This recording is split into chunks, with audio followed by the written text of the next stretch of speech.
A lesson in goodness. A child's first education begins at home, because when he is born, he is like a blank piece of paper, according to this, for moons will appear in his personality. If his mind is filled with bad colors like blank paper, then his personality will also be bad. Millions of children will be sent to a good school, but most of it has to be influenced by the home environment, both good and bad.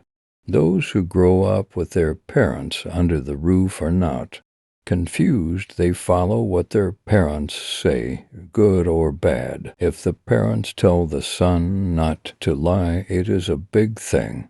But if the child sees that the parents themselves lie and forbid telling such lies, then the child becomes confused and does not have the effect of what the parents say. Let it. There are also some children who suffer from a sense of deprivation, whose parents have divorced and remarried.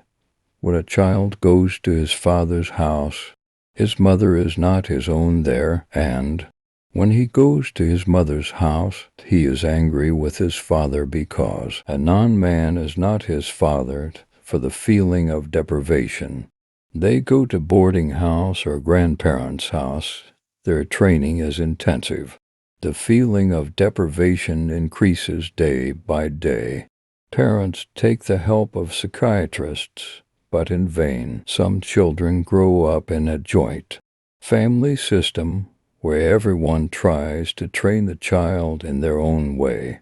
I am narrating a true incident that a woman told me. That lady started telling that I live with my mother-in-law and Nanda. I want to educate the children in the Islamic style, to inform them about sin and reward and the commands of Allah and the Islamic principles.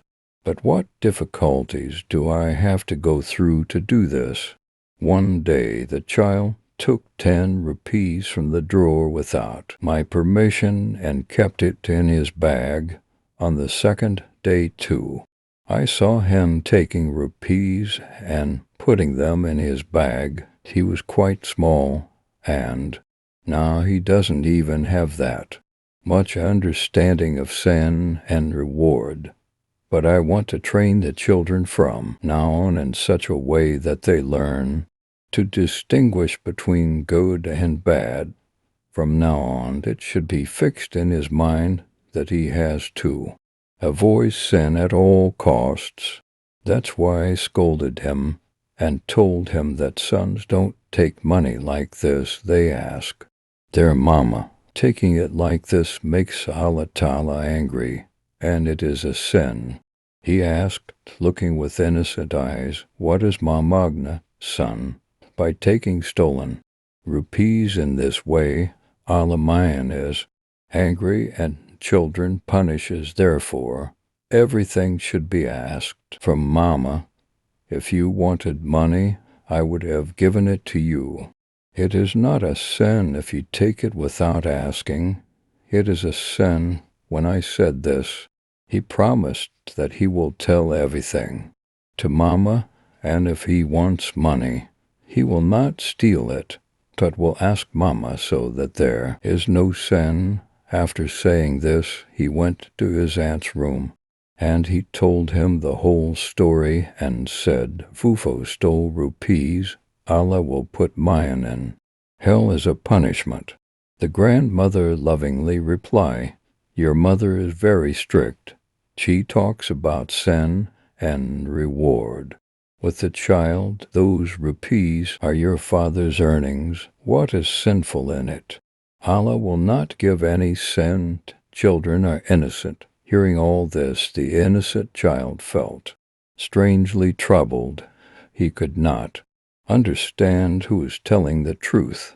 On one side was his mother, who was teaching him some other lesson, and on the other side was his paternal grandmother, who was telling him completely opposite things. Then my son entered the room, and he said in a strange tone, Mama, you scare me a lot.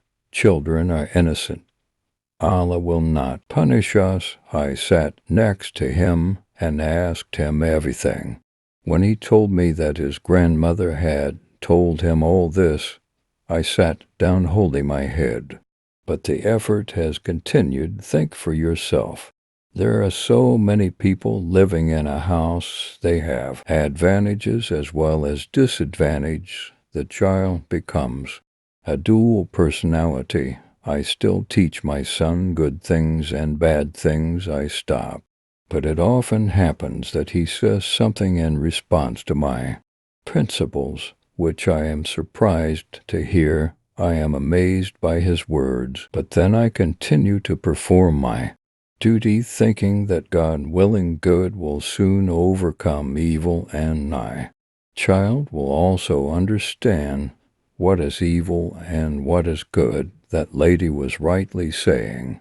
She was facing a very difficult situation. She herself wanted to teach the children the difference between good and bad. She wanted to make them aware of what is sin and what is reward at home. Children were being told a different point of view. There are advantages of joint family system. Many difficulties and problems are easily solved. Parents who raise children separately also face problems. The best solution is to deal with these problems wisely, and patience should not be left behind.